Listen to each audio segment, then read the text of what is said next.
Thanks for covering the bill. I went ahead and canceled yours. Staying in a luxury hotel on my wife's dime? Life doesn't get better than this. Haha. I hear my mother-in-law and husband chuckling loudly. By all means, have a great time.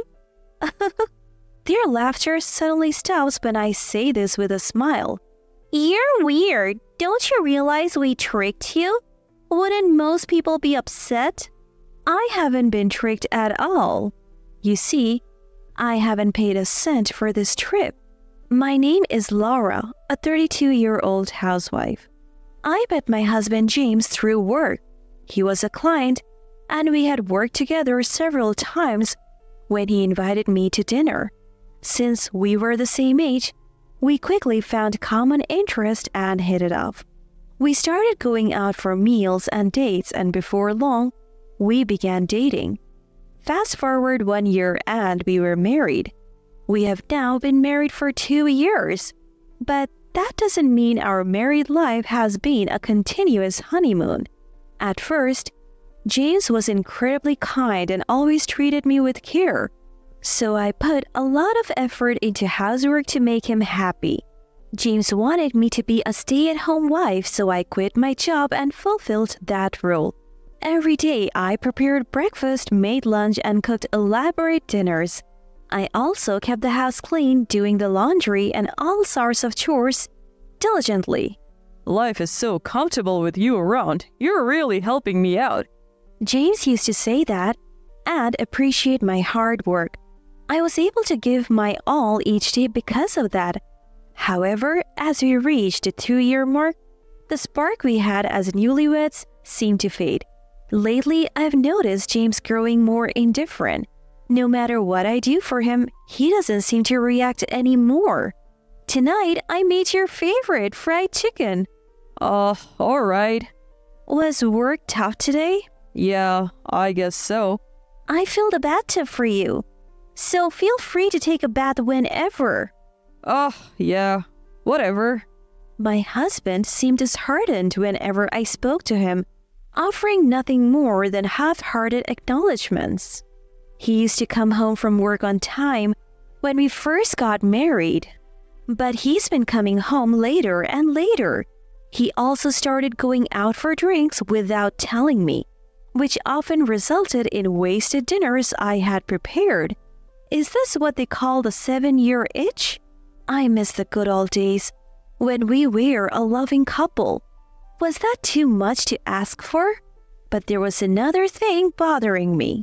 It was the presence of my mother-in-law, Rose.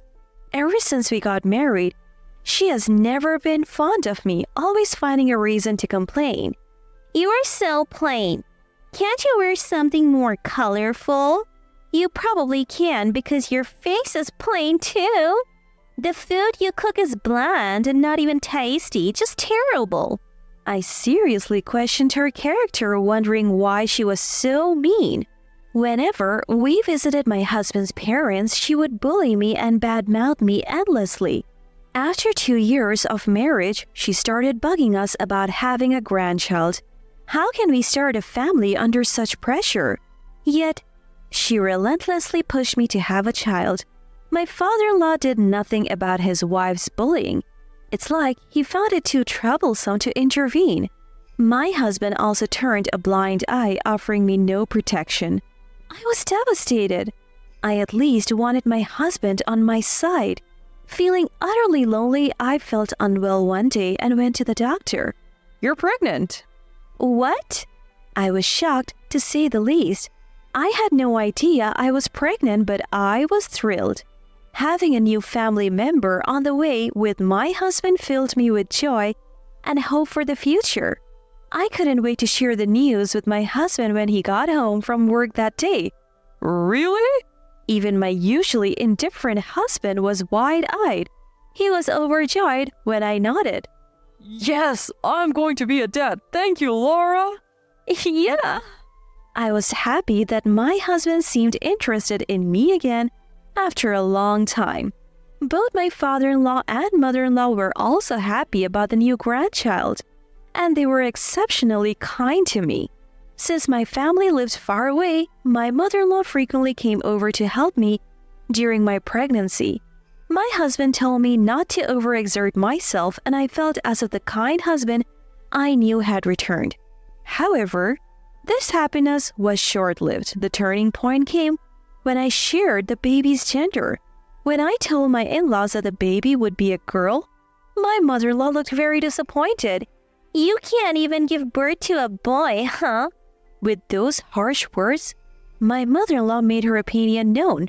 For a second, I wasn't quite sure what she had said, but apparently, she's old-fashioned and thinks it's crucial to have a boy. Once she learned the baby was a girl, she stopped all support during my pregnancy. That meant I had to handle everything on my own when I was feeling my worst. As for my husband, he didn't seem to care about the baby's gender, but he started complaining when I got sick and couldn't keep up with the housework. You didn't make dinner again and you've been lounging on the couch? I'm sorry. I'm not feeling well. Don't be such a baby. I have to go to work even when I'm sick. You're a housewife. Housework is your job. His lack of consideration for my condition hurt me deeply. The only hope I had was the baby inside me and the thought that we would meet soon. And then I safely gave birth to our daughter. Seeing her for the first time filled me with joy. My husband was also thrilled and emotional when he saw his newborn daughter. She is as cute as an angel. I thought the three of us could finally be a happy family. But when we got home from the hospital, he reverted to his cold, distant self. While I do love my daughter, my husband would always leave her to me when she cried. He never bothered with things like changing diapers or giving her a bath. Even when the already busy task of parenting, he didn't consider that and would selfishly ask, "What about dinner?" or "Is the bath ready?"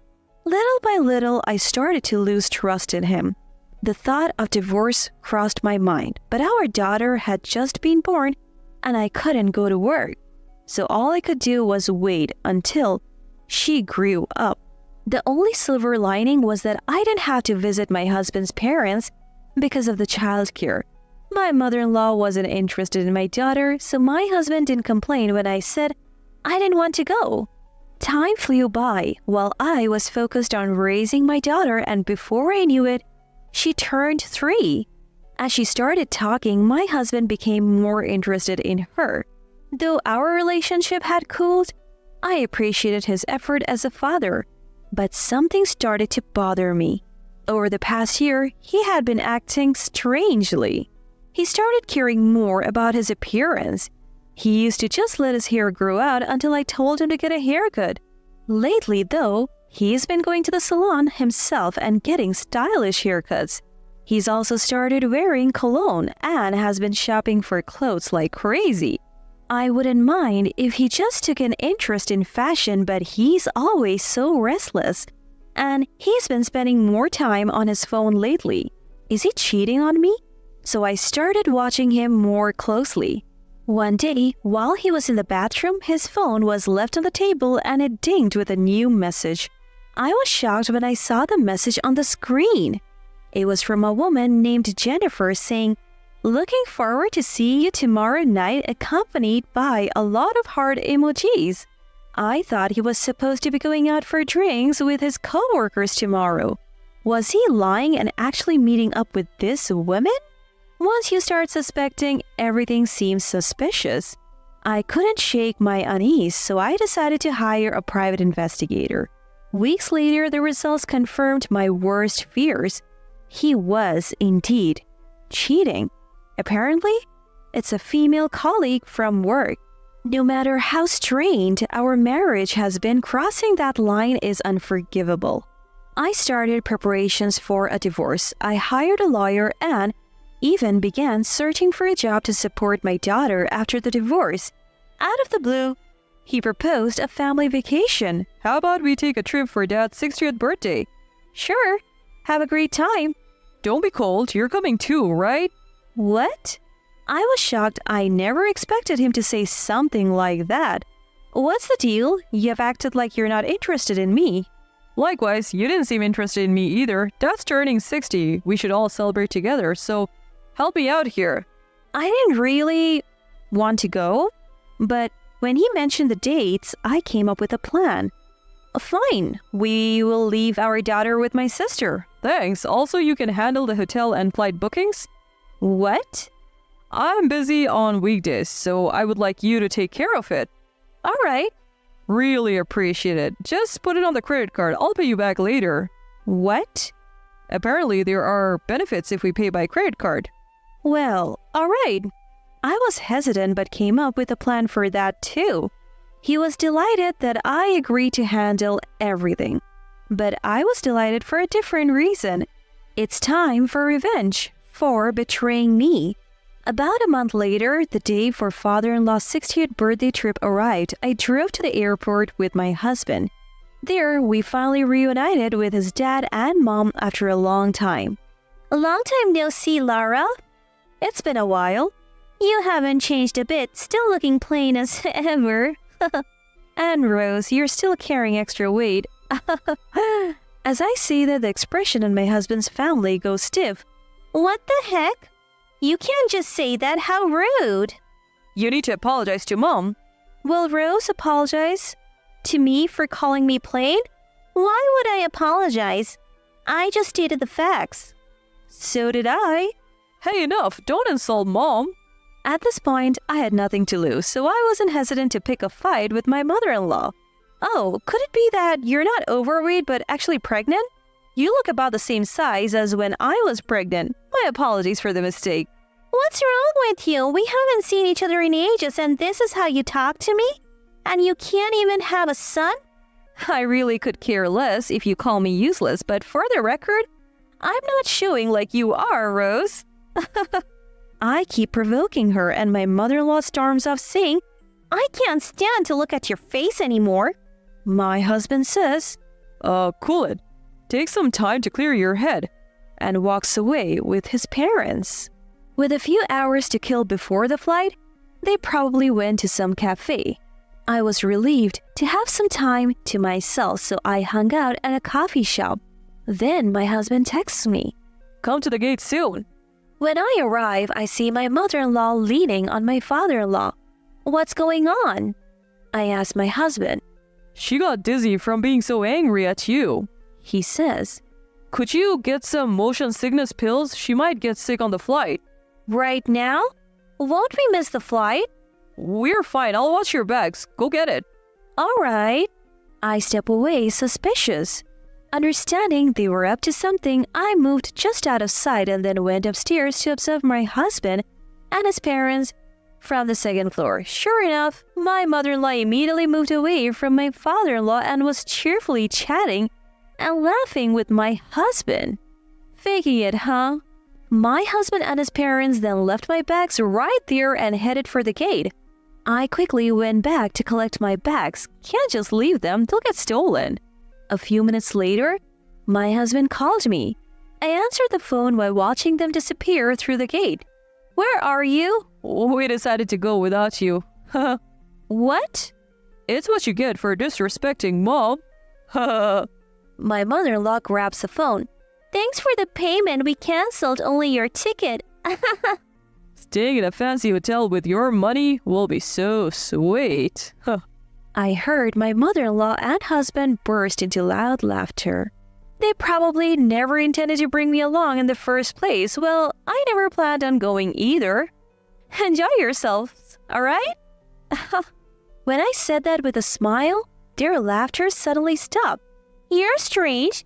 Don't you realize we tricked you? Shouldn't you be upset? No tricks here. I didn't pay a dime for this trip. What? I heard my husband's voice, probably because they had the call on speaker. What's going on? Explaining would be a hassle.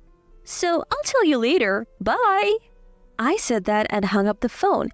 Then I immediately left the airport and hit the road. I headed to the new rental condo I had secured. Boxes were already there and my sister and her husband were waiting for me. While I was at the airport with my in-laws, they had moved all my belongings for me. I was beyond grateful, especially since they also took care of my daughter. Once we started unpacking in the new place, we were done in no time. As a thank you, I took my sister and her husband to a steakhouse and we all enjoyed a nice meal. My husband kept calling, but I ignored it. The next day, he called again around noon, so I finally answered. Hey, were you lying yesterday? I enjoyed a suit in your place. Sure, why wouldn't you? It's already paid for. What? What are you saying? I changed the account where my credit card payments get drawn from to our joint account. And I moved all the money I put in there to my own account. So what does that mean? Basically, the trip was paid for with the money you put in that account. What? So I paid for it? Yes, exactly. You have got to be kidding. How much did it cost? Plane tickets and all, maybe around $5,000 for 4 adults. Why 4? Only 3 of us went on the trip. Last-minute cancellations don't get refunded, you know. My husband was speechless over the phone. Why would you do this? Do you hate me? It's not about hate, it's just a little payback for the man who cheated. What? I have evidence of your affair, just so you know. He gasped in disbelief. Prepare yourself for a divorce, alimony, and child support. You can't be serious. You brought this on yourself. From now on, we'll communicate through lawyers. I said that and hung up on him. After that, I hired a lawyer to handle various procedures. The divorce went through smoothly and I got compensation from my husband and his affair partner. I switched the credit card payment back to my account after the travel expenses were paid. Of course, I'm also demanding child support from my husband. It seems he couldn't cover the payments with his own earnings and savings, so he borrowed money from parents-in-law. Parents-in-law also apparently drained all their savings by covering their son's debt.